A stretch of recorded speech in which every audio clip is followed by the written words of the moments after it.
429 Richmond Street.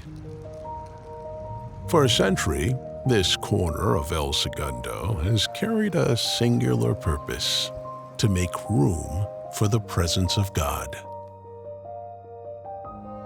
100 years ago, a young woman arrived in this growing beach town with little more than faith, conviction, and a belief that God wanted to move here.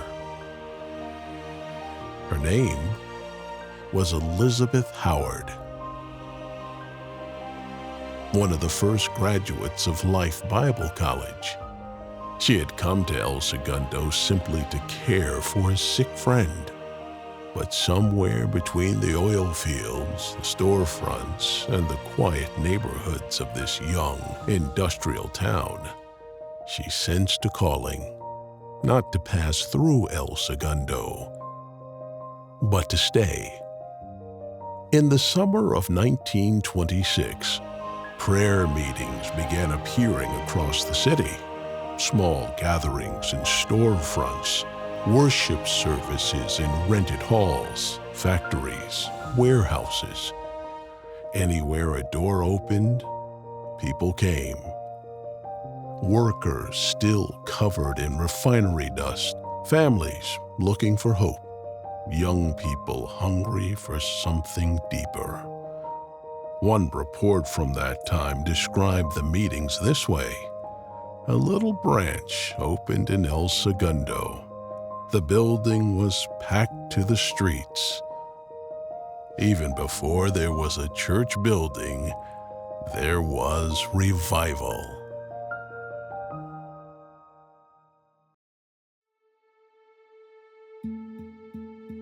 And then came the oil fields. At the edge of the refinery grounds, Elizabeth Howard began preaching to a small gathering of workers during their break shifts. At first, there were only dozens listening.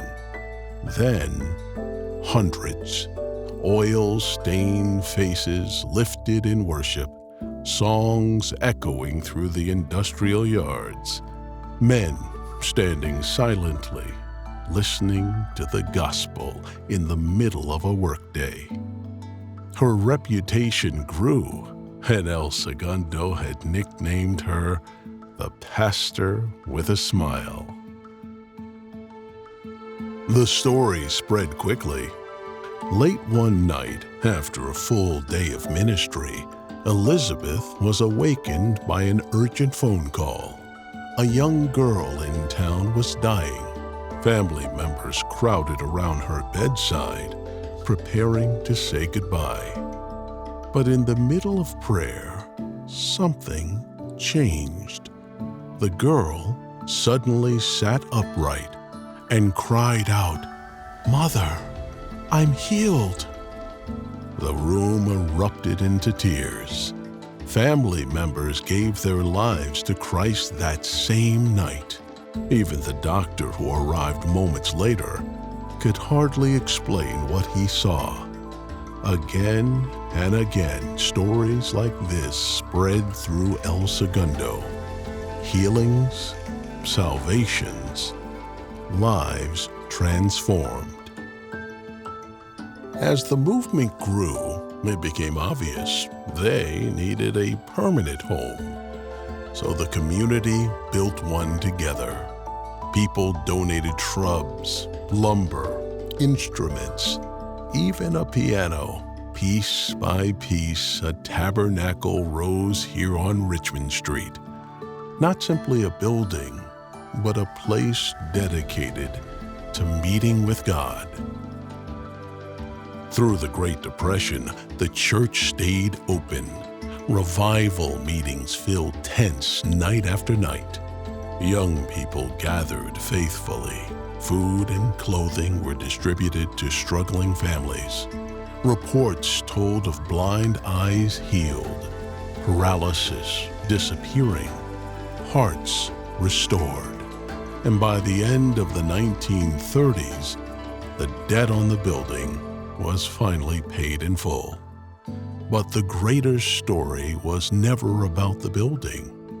It was about the people. The decades rolled on. The 50s, the 60s, the Jesus movement of the 70s, replacing an old grand piano for a drum kit. Different pastors, different worship styles, different generations. But the mission remained unchanged, to make room for God to move. And into the new millennium, young people found purpose through the youth group U-Turn, with a lifetime impact of over 1,200 students. Families found healing here through small groups, marriage ministries, and worship nights. Needs were met in surrounding communities through ministries like Care to Share, partnering with area churches to provide food, healthcare items, and backpacks for students facing hardship. Children heard the gospel for the very first time through Vacation Bible School, reaching over 3,000 kids in a 20-year span. A new generation carried the same burden Elizabeth Howard once carried in 1926, to preach Jesus, to welcome the Holy Spirit, and to believe God still changes lives. Today, the name may be different, Bridge South Bay, but the heartbeat is still the same. A place for worship, a place for healing, a place where people encounter God. 100 years later, the fire still burns. And by God's grace, it's only